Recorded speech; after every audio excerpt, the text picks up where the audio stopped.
So I'm a massive fan of big full-dress touring bikes, and I've been a massive fan of the BMW RT ever since I've been riding bikes, to be honest. And the RT has been super successful as a touring bike. It's won MCN's Best Big Touring Bike Award for what seems like about the last 15 years, and in fact it's just won it again this year in this new R1300, guys. For the 2025 model year, this R1300 RT, massive changes. It's absolutely, you know, it's a brand new bike. It's got the new 1300 engine, it's got new styling, it's got new electronics. So if you're interested in the new big tourer from BMW, stick around and stay tuned. This is going to be an in-depth review of the BMW R1300 RT for 2025.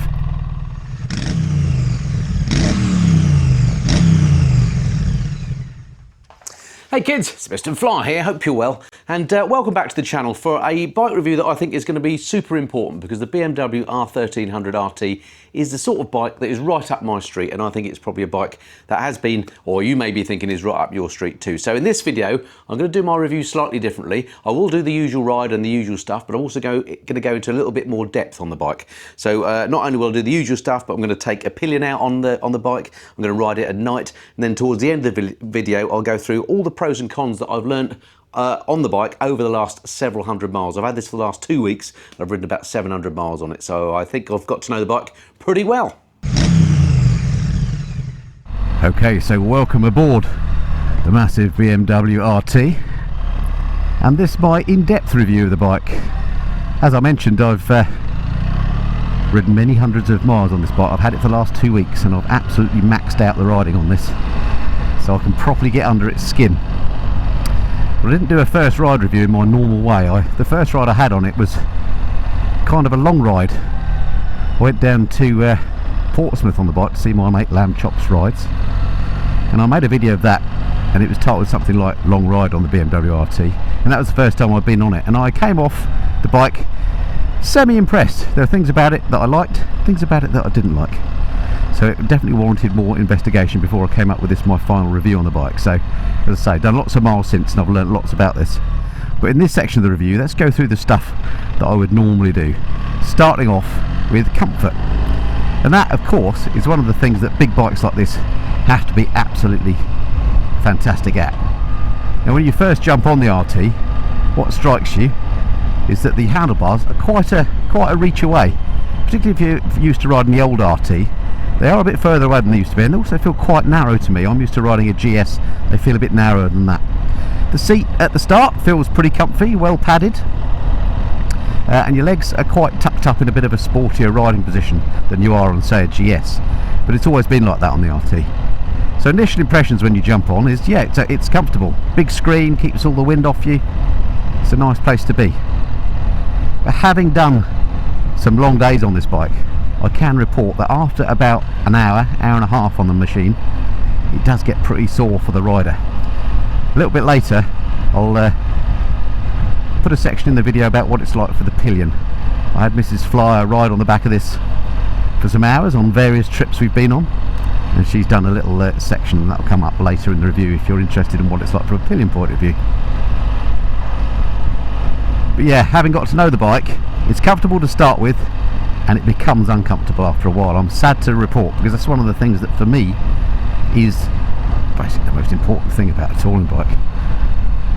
I'm recording this, by the way, on a bank holiday Monday, so I apologise for the traffic ahead, which is rather spoiling my fun. Ahead would appear to have a Triumph of some sort. Anyway, so yeah, so comfort, I'm afraid, doesn't quite hit the mark. If you're just coming out for a short ride, half an hour or something, like I'm doing on this review, it feels great. But it, as I say, long term, it doesn't remain comfortable. In terms of what you're looking at the cockpit, it's all very nice here. Classic BMW controls. If you're used to modern BMWs, then you'll know how this lot works. Unfortunately, with the R1300 series of bikes, they've added so many features and functions now electronically that there isn't enough buttons to cover everything. So they've got this new burger button on the switchgear, and they've got this new selection button that they didn't used to have, and using a combination of them with the TFT is how you get at everything. Now, I personally find that really annoying.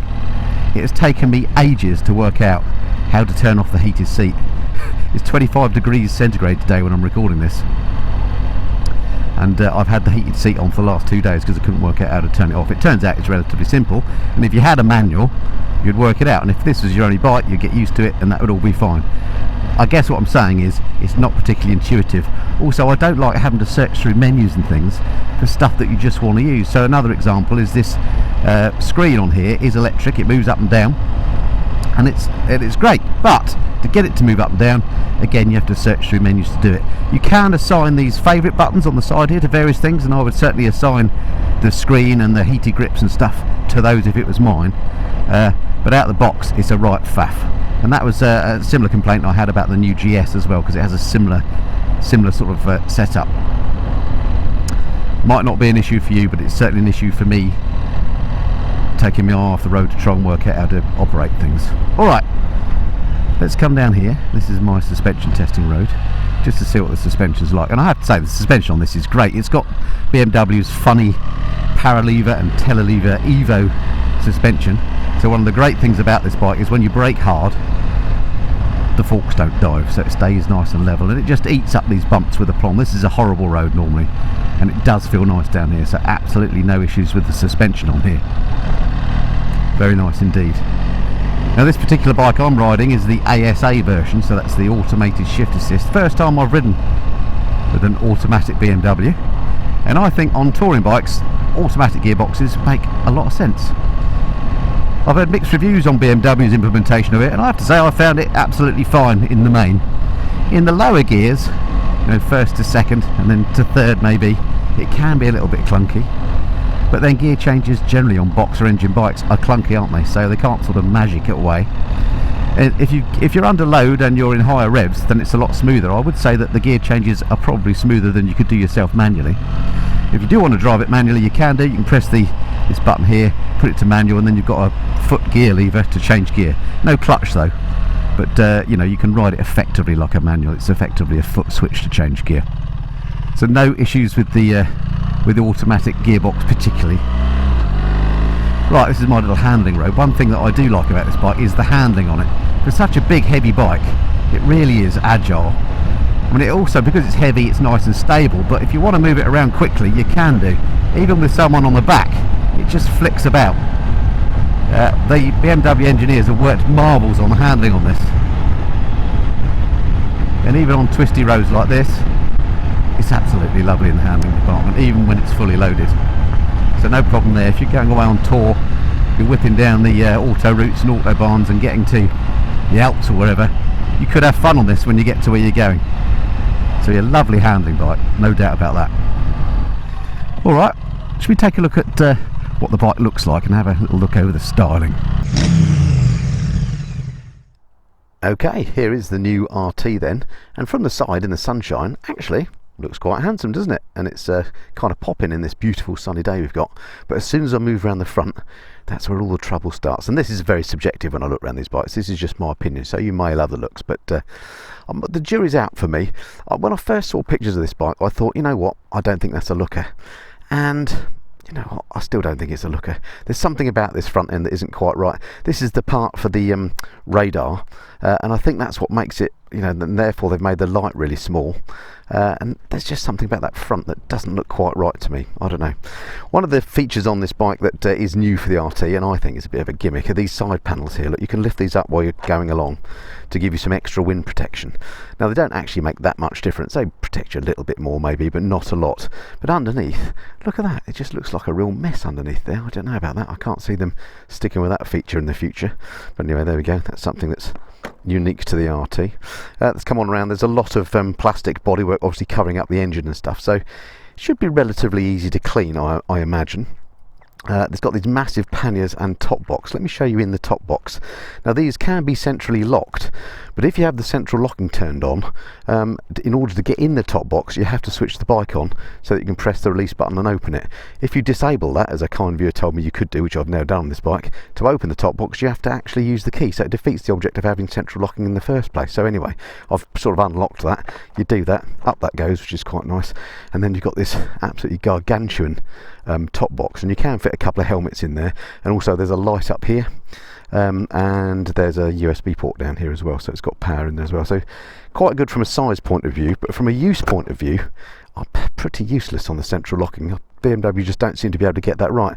On my old Goldwing, I used to just walk up to the bike, everything would be unlocked, I could deal with it, shut the boxes down, I'd walk away and it would lock itself centrally. It didn't matter what the ignition was doing. For some reason that's not the case on the RT. It's a right faff to get the central locking to work in a way that's actually useful.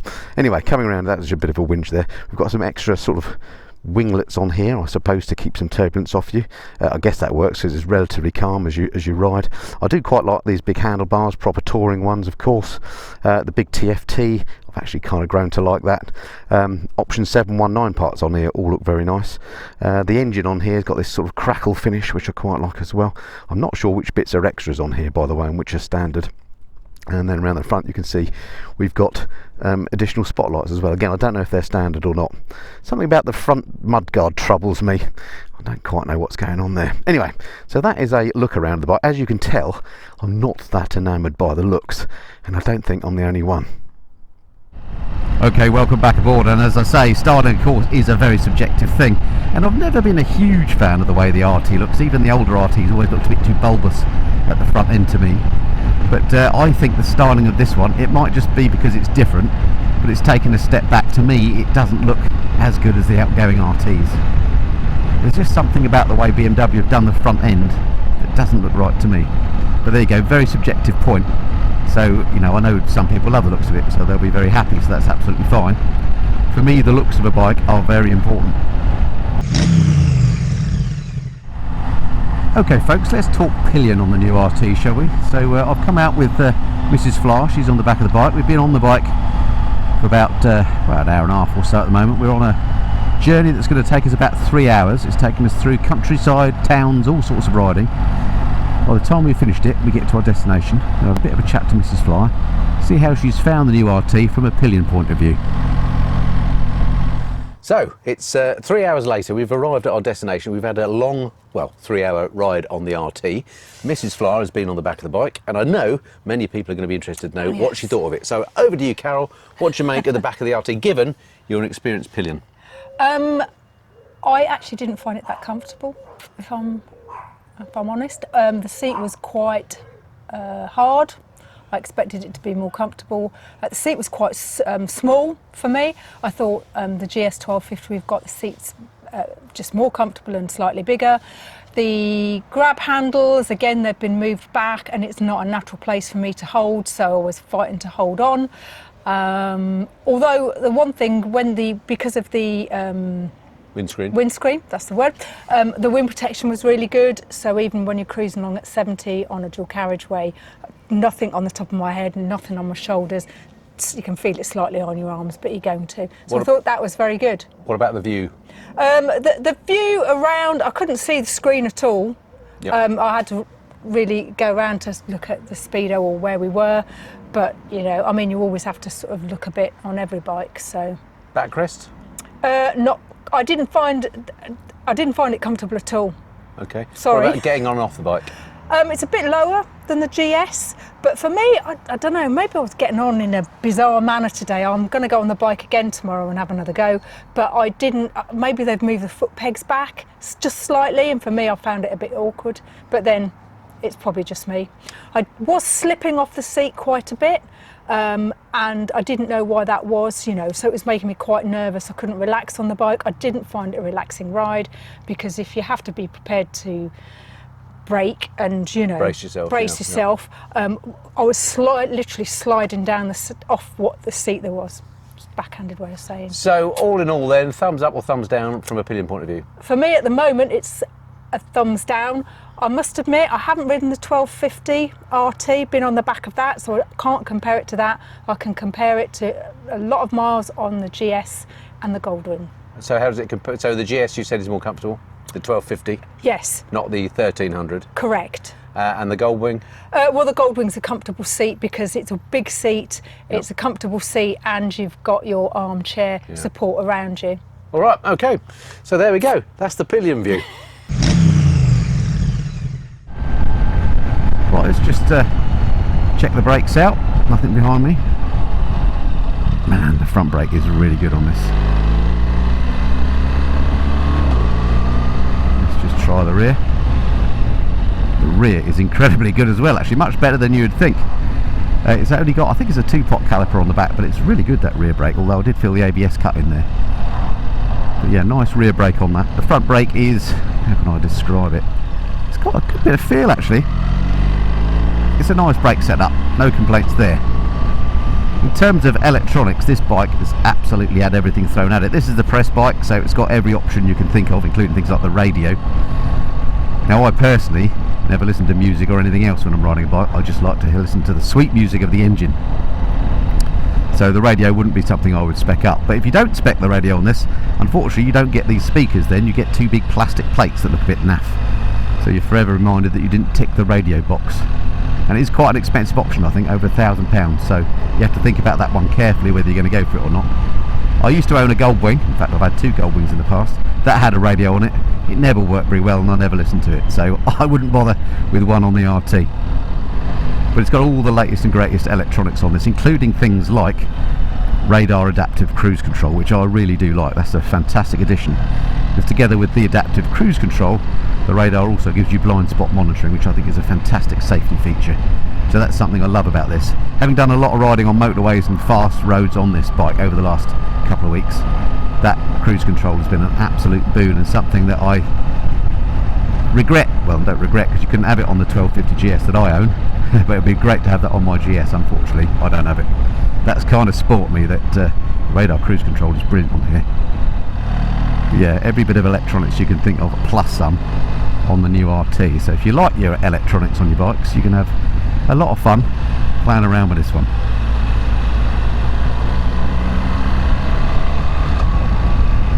I mentioned the engine noise earlier when I was talking about the gearbox, and while I'm riding along here it sounds absolutely fine, but sometimes when you're riding at slow speed it'll hold second gear much longer than I would. You know, I would change down to first, and as a result it's almost like it's labouring, and it can sound like a right bag of spanners. I've heard people before complaining about the sound of the new R1300 engine, and while I don't think it's terrible, it's not a pleasing noise that it makes.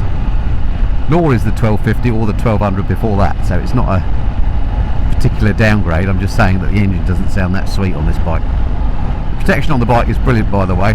When you do get the windscreen, work out how to put that up and down. It does a pretty good job at protecting you, even the Pillion as well. Alrighty, it would be remiss of me, wouldn't it, to do a bike review without going through the specs. I'm sure you know most of them anyway, but let's quickly whiz through the numbers on this bike. Alright, the specs then, starting with the engine. It's the 1300cc boxer twin, puts out around about 144 brake horsepower, 149 newton meters of torque, same engine as we see in the GS and others, and it's a lovely unit actually. Braking on the front, taken care of by twin 310mm discs with 4-pot calipers. On the rear, a 285mm disc and a 2-pot caliper, and it works really well. Suspension on the front is taken care of by BMW's funny Evo telelever suspension. I for one am a fan of that. It means there's no fork dive, and I think it feels really good. Suspension on the back I can't really show you, I can't get in there, but that's taken care of by BMW's funny Evo paralever suspension, and again feels really good. The seat height on the bike as standard comes in at 820mm, but there's something for everyone here. You can get seats from 780 to 860mm, so whatever size you are, you'll probably find a seat for you. The weight of the BMW Behemoth, 281 kilograms fully fueled, so a hefty old lump. Tank capacity is a rather excellent 24 litres, so a heck of a range on this thing. Electronics, I won't go through everything because, as I've mentioned before, this bike has got absolutely everything thrown at it. Check out the BMW site for full details. Basically, you name it, it's got it. And last but not least, let's talk price. This particular bike is the R1300RT LEASA, which starts at £21,325 in the UK. But once you start optioning it up, it can climb quite quickly. I spec'd one up to look exactly like this with the option 719 Camargue pack, and it came out at a whopping £28,835. So, you know, if you spec them up, you're getting close to 30 grand for one of these. Okay, welcome back, folks. And on this short ride in this beautiful weather this morning, I have to say the RT is feeling lovely.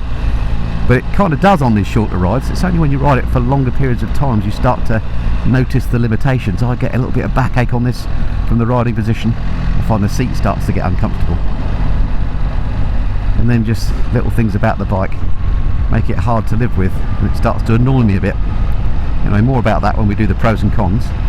One thing I do like about the bike actually is this big TFT. I think in the past I said that you didn't need a TFT this big, I think on the old RT, the 1250.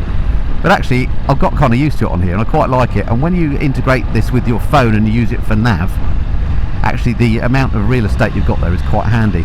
And this is the only bike I've ever ridden where I've actually managed to get the phone integration to work for navigation. So that's a plus point. I have to say, you have to do it via a BMW app. It is a bit of a faff to get it to go, but at least you can get it to show you proper turn by turn with a map, albeit the map is quite small in terms of the writing and stuff. You have to squint at it a bit, but it's got me out of trouble a few times since I've had the bike. So the phone integration is sort of a limp thumbs up, I think. With slightly wider country roads, the bike is absolutely a joy in terms of handling. It's whips along these absolutely lovely. Mirrors work well as well. I do like these big touring bike mirrors that are mounted away from you but low down. It's nice to not be looking at your elbows, but you sort of look under your hands, and there's a great view out the back.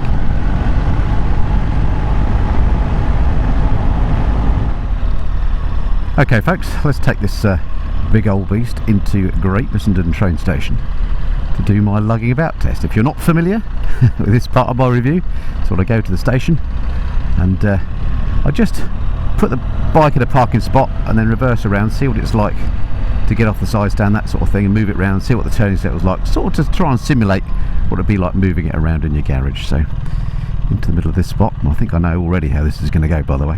Right, here we go. In we go. Now, just while I'm here, I can show you my feet flat on the deck when I've got the seat in its lowest position. And what you need to do with this ASA box when you stop, ideally, or if you want to move it, is put it into neutral. So I'm in D1 at the moment, drive, to put it into neutral.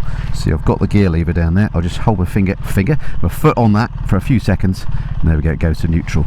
Then I can put the stand down, turn her off with this button here, because it's keyless, and there we go, she's sorted. So there we go, there is the big old RT.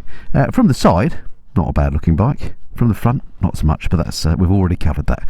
Alright, let's see if we can get around the corner and see what the turning circle was like. What I would say on it is this side stand is quite big and stalky, and it goes over a long way. And when I've been away with Mrs. Flyer on this bike, I've had a bit of trouble getting it upright, and both of us have had to push the bike up to get it off the side stand. So it is a right old heft. It has got these big grips here that you can use, and these are heated, by the way, for your pillion, which is a nice touch.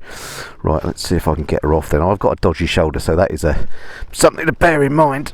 Right, it is a real heft to get up. Okay, she's up. Right, let's go. Okay, this is slightly downhill to start with, so that's helping me out. Full lock, and this is where it gets really hard. I'm using all my strength to keep this bike upright. Round we go, and into the spot here. How far can I get her uphill? Oh, gee, this is a heavy beast. Okay, so that was middle of that parking spot to middle of that. So turning circle is actually pretty good. That's kind of average. I've done this test lots of times. That's average for a motorcycle. What isn't average is the weight of this bike. That, I have to say, is probably the hardest bike I've ever moved around here. I do this test to kind of see how easy it is to live with the bike. Well, I have to say, it's really flipping difficult to live with in terms of moving the bike around your garage. So if you're like me, not that big and a bit of a weakling, you're going to really struggle with this. Let's try the bike out at really slow speeds with this ASA gearbox. Here we are, look, 3 miles an hour. It's in first, or 2 miles an hour now, it's in first. It's really nicely balanced actually. And I learnt this when I was riding with Mrs. Flyer, and we did a lot of filtering on the trips that we've done, and actually it's pretty good for that, because the balance with this boxer engine, nice and with the weight low, actually means it's lovely and balanced when you're riding slowly. So that's a plus point for the bike. Nice at slow speed. Okay folks, I said I'd show you what the bike's like when riding at night. So it's 30 minutes past official sunset at the moment. So it's not pitch black this time of year, but it is definitely dark. And here we are riding along with just the normal headlight on. And when I say normal headlight, this is actually a fantastic headlight on here. Massive spread of light. It's going out quite a long way forward. And this, I notice, is with those spotlights switched on as well. If we go to full beam, there we go, look at that. Goes wider and further as you'd expect, and quite bright ahead. Now I don't know how good this camera is at picking up the nuances of light during darkness, but I think it's probably quite good. And you should see that that's dip and that's full beam, dip, full beam. So I have to say the lights on here absolutely excellent. One thing the big BMW doesn't have, which is somewhat disappointing for such a premium bike, is backlit switchgear. So I mean the switchgear actually isn't that complicated. All the stuff you have to find is in the menu system, as we've talked about before. So I guess it's no big deal that it's not backlit, but you'd think a bike of this cost and type would have backlit switchgear, wouldn't you? So many motorcycle manufacturers don't do that. Some do though, but not the BMW RT. The big TFT itself has always got that dark background, so it's not glary at all, so that works absolutely fine at night. And yeah, thanks to this pretty amazing headlight, I give it a thumbs up for night riding. Here we go, we're into a really dark bit now. If I bring the headlights on full beam, there you go, look at that. It's a turn night into day job, really. They're just as good as headlights on any car I've driven.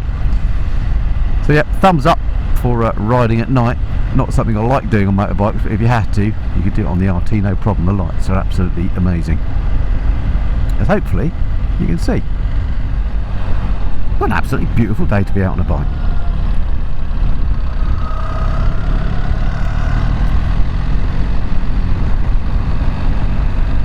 Alrighty, I'm going to wend my way back to the garage then, and let's do the run through with the pros and cons and sort of summarise my thoughts, having ridden this bike for 700 miles over the last 2 weeks. So, at the start of the video, I said I would take you through all the pros and cons that I've learnt about this bike over the last 2 weeks and 700 miles since I've been riding this. So let's do that now. Starting off with the positives. The first thing I've written down here in the positives list is the R1300 Boxer is nice and powerful. This engine is a great engine for this type of bike. It's nice and grunty, it's got loads of power, loads of shove, and in this 1300 form, it's got a bit more go than the older engines as well. So it's a lovely engine. The only thing I would say about it is the sound that comes out of it is a bit meh. Every now and then it sounds pretty rattly, like it's, you know, full of a box of spanners or something, but in the main, a great engine. So that's the first positive point. Next up, bike feels agile and manoeuvrable for such a big beast, and that is something that did surprise me with this, because it is a big heavy bike. It feels large and heavy when you're on it, but actually riding it, it's very, very agile. You can flick the thing around. Once you get to your destination, if you're going to some twisties, you could have a lot of fun on this bike. That engine, plus the manoeuvrability, it makes it actually a more fun bike than it looks. Okay, next up, telephone integration for the nav actually works. Now, this is interesting. I've ridden loads of bikes over the 15 odd years that I've been reviewing bikes, and I've absolutely had no joy with telephone integration, to the point that I don't really bother with using it really. But because I've been riding this quite a lot and having to go places, I did need some navigation. So I took the time to pair my phone with the bike, and bingo bongo, I did actually get the navigation to work. Now I must say, it is a bit fiddly. You have to use BMW's app and it's not the best, but the navigation did work. It didn't drop out, so that's a major plus. This is the first bike I've been able to get the integrated nav to work on. Apple CarPlay would be better. Hasn't got that, but the nav does at least work. Right, next up, ASA, auto gearbox. In the main is good, though low gear's a bit clunky. Yeah, the ASA gearbox, I've heard mixed reports about in the past. It's the first time I've ridden a BMW with the automatic shift assist. I found it okay, to be honest. It's not as good as DCT. DCT, dual clutch transmission, is a bit smoother by its very nature. This is a little bit clunky in the lower gears, but overall, pretty good, so no issues with the automatic gearbox. And then last but not least on the positives, the radar is excellent for both cruise control and blind spot monitoring. It's one of those things that until you've used it, you didn't know you needed it. When I first heard the bikes were coming out with radars on, I thought, well, that's a gimmick that I don't need. But actually, once you've used it, particularly if you're doing a lot of motorway miles, which you do on this sort of bike, then the adaptive cruise control and the blind spot monitoring, absolutely brilliant. All right, so much for the positive aspects of the bike. Let's talk negatives, shall we? And again, got these written down so I didn't forget anything. First thing, and this is really important to me, is the seat on here. I mean, it looks like it should be comfy, but I have to say it's not as comfy as my GS 1250, and it gets uncomfortable after an hour or so. It's a bit of a reach to the bars, a bit of a stretch. It's just, and the whole riding position is just a bit more sporty than the outgoing RT. And for me, that's a major lose, because the RT for me is all about long distance comfort, and this bike, I'm afraid, doesn't have the long distance comfort of the old bike or even the old GS. And also this rear seat for the Pillion isn't very good either, as you heard. You know, the Pillion slips off all the time. And it wasn't just my missus that said that. Others have reported the same too. So bit of a miss on the comfort, unfortunately. And that's a huge thing with a bike like this. Right, next up. Electronics are fiddly to use. Now this again might just be me and my sort of general dislike of too many electronics on bikes, but this, like the GS and other bikes, has got now the hamburger button on the controls. You've got this additional switch here. To get to stuff, you have to go through menus and things. If you want to turn on the heated grips and the heated seats, all that, you've got to go through a load of menus. For me, that is just a load of hassle and just makes the bike difficult to live with. Next up, while I'm on a roll, these wind deflectors, I think they're just a bit of a gimmick. They look horrible when they're up and they don't really do much. So let's not have any more of those, please, BMW. Another thing that's super important with touring bikes, of course, is its storage capability. This has a massive top box, which is great in terms of capacity, but it's really flipping awkward to use. It's got the panniers as well, which are nothing particularly special, bit fiddly to use, in my opinion.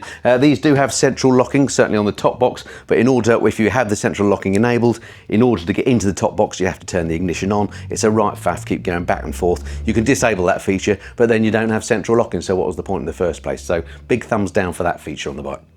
This bike's fitted with the radio, hence the speakers. Now, I don't like listening to the radio on the bike. You might do, so this may not be relevant to you, but if you don't spec the radio, which is expensive, you end up with big plastic blanking plates, and that would just annoy me.